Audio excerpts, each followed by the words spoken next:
Сорі.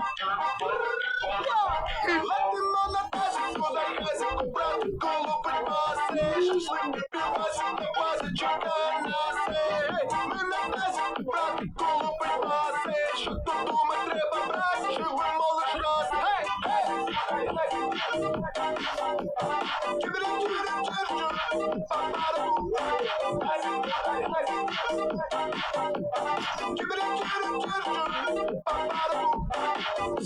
Прямо 5 хвилин, раз ти вже їду в гаражі. Пару днів від гол не бачив, рік десь послужив. Все, що чув, що ти, слава Богу, жив. Тобі уявляв таке колись, і не кажи. Лади сьогодні відпочить, переключись.